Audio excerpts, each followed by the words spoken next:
It's Spill the Tea with Sister Stevens, Volume 2. Boo, boo, boo, boo. Oh, it's not an album, but it's just me in my episode.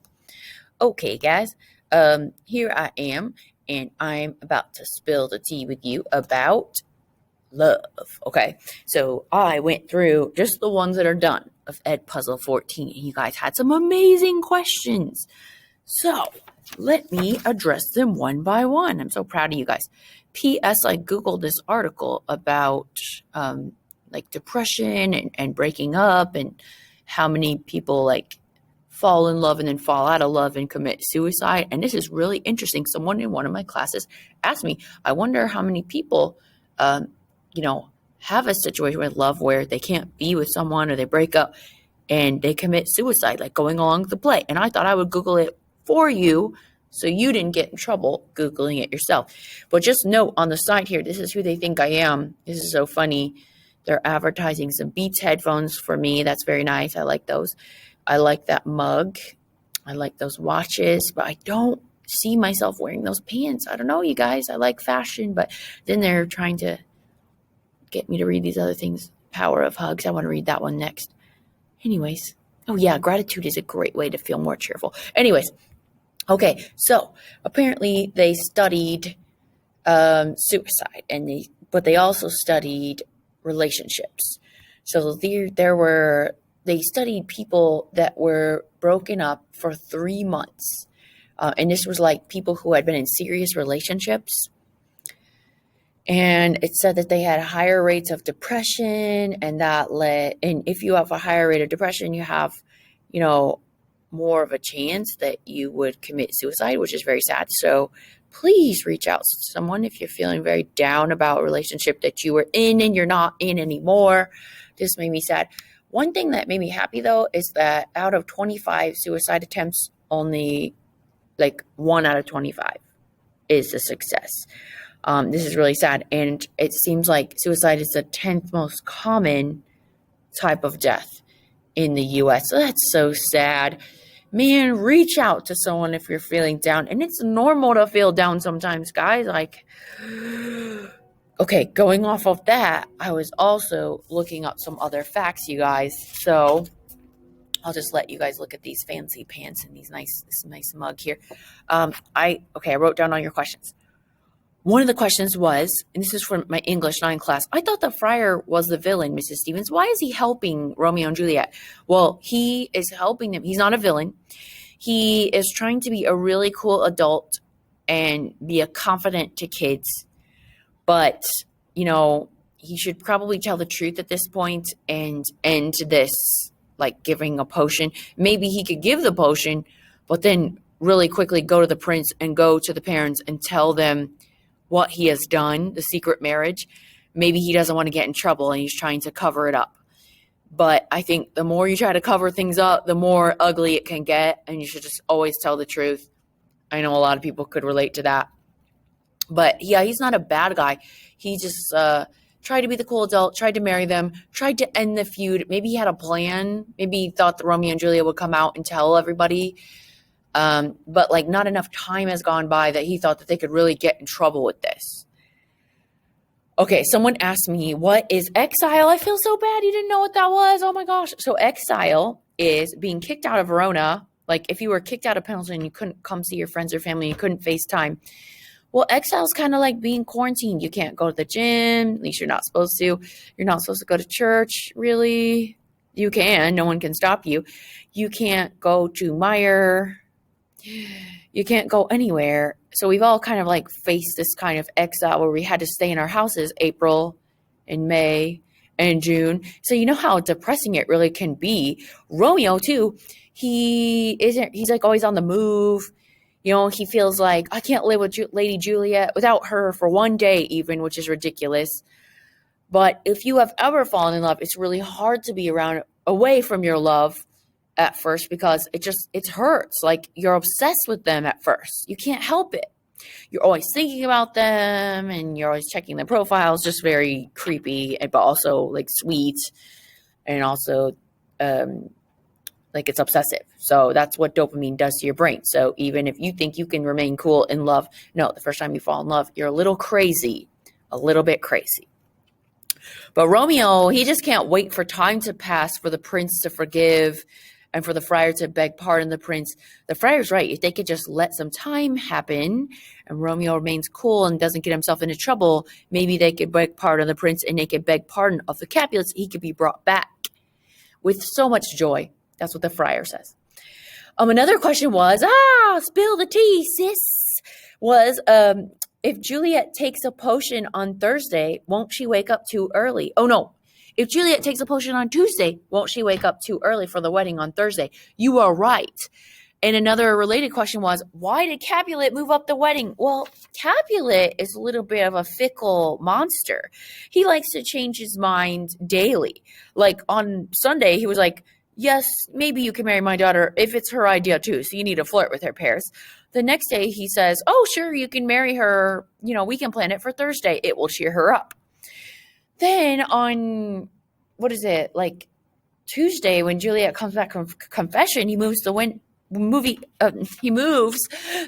I can't speak up to Wednesday morning because he thinks like, oh, you know, I feel so bad that my daughter and I got into it. And, you know, here she is back. She's back from confession. She's promised to marry Paris. Let's move the wedding up again. So he's a fickle creature and it's hard to keep up with his emotions. I think maybe Shakespeare might be making a comment on that. The rash decisions of Romeo and Lord Capulet kind of get everyone into this pickle that they're in, and the friar.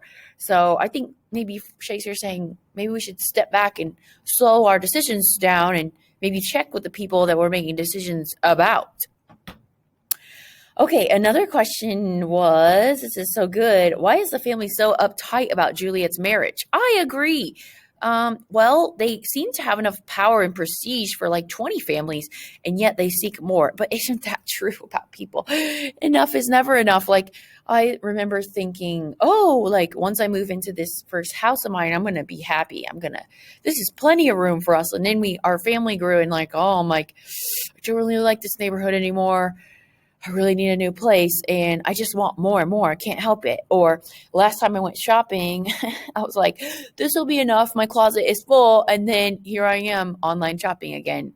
Like, oh, but now I need purple overalls because I think like red and black overalls aren't enough. You know, that's the nature of greed, folks. It just has you wanting more. And sadly, he wants to align himself with this royal blood, the royal blood of Count Paris. And he wants this political alliance, this financial transaction, this boss move to make him even more powerful. And why can't enough be enough? You know, we sometimes just need to be minimalists and just live with what we have. Why is he so uptight about that? I guess he shook hands with Count Paris already. So now a deal is a deal. And, you know, men back in those times, when they shook hands, that was the deal. That was the contract. So they're expected to move through with that contract. Okay, so we don't think of marriage as that. We don't think of women as possessions anymore. So when we look at this situation, we're a little bit, it seems awkward to us in the 21st century. Why is the priest helping those kids? That's another question. I know. I think he's meaning to help Verona, but I don't think he's making more of a mess. Why would a potion last 24 hours? I don't know. Or it actually lasts 42 hours. And it seems a little sketchy to me that a potion would make you seem like you have, like your blood pressure is slow and your pulse is slow and it looks like you're dead. This all seems very sketchy to me. I don't know any potion that makes someone appear like they're dead, but back in the 1300s, maybe back in the 14th century, maybe they didn't have like advanced CSI techniques, and now they'd probably do a autopsy, you know, but they didn't back then. Okay. Why doesn't Juliet think the friar's trying to poison her? This student always asks amazing questions. They're always on top of the ed puzzles. I love it. I know, I would also suspect the friar of poisoning, but I know he's a good man, and I know he really tried to help me. He didn't want me to kill myself, so he must have some sort of plan. He is pretty clever with these plans. Maybe he's trying to help me with the potion. Does she take the potion? Yes, she does. And it does make her appear dead for 42 hours, But when she wakes, it's a little too late because Romeo had just remarked about how alive she just looked, but kills himself with a poison like 1 minute after, 1 minute before Juliet wakes up. Why couldn't the friar be there on time, guys? Because he's old man and he needs to speak to the podiatrist about getting better shoes. He has bad feet. He has a bad back. He's got to stumble through the graves in the darkness of the night. He needs new glasses. So yeah, I could relate to that, needing new glasses and stumbling around in the darkness. So he's just an old man and he didn't make it there on time because he was too busy trying to talk to Friar John about why the message didn't get delivered in time. Oh, when the Black Plague rears its ugly head. How would you feel, Mrs. Stevens, if the person you were paid to babysit was dead in her room with no signs of what had actually transpired? Oh my gosh, I'd call 911. I'd do some of that, action, staying alive, I do some, CPR. I would stop, drop, and roll. I would call 911. I would call a priest myself. I would try to get a grip. I'd be so upset. I'd go outside and call the neighbor. I'd call the neighbor's neighbor. I'd get on WebMD. What else would I do? I'd appeal to God for help. I'd call my friend Miss Douglas. She usually is really calm. I would shelter in place. I would call Donald Trump. I would call Joe Biden.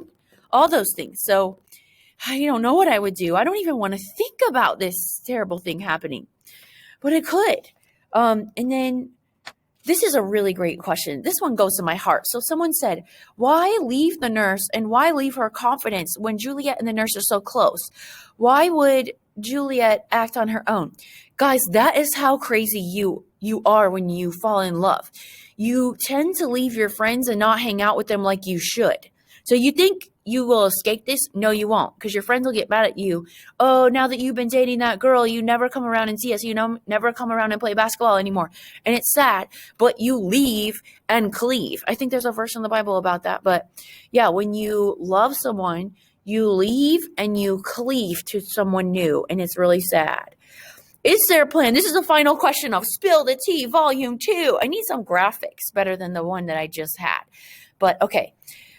Why would you is there a plan just to escape Verona and live in Mantua by themselves and pretend like they're dead forever? Guys, there are some teens out there that don't have a plan. For example, I'll say, oh, you really should do your research paper or you won't pass 9th grade. Not you, because you did your research paper because you watched Spill the Tea with Sister Stevens. Thank you. Sister Citation. But there are some kids, they don't have a plan for the future. They don't think about the future. They just think about the here and now. And they don't think about other people. And it is kind of a problem with some teens that they don't think outside of their own existence. And not even that, just some people have this narcissistic belief that they're the center of the universe.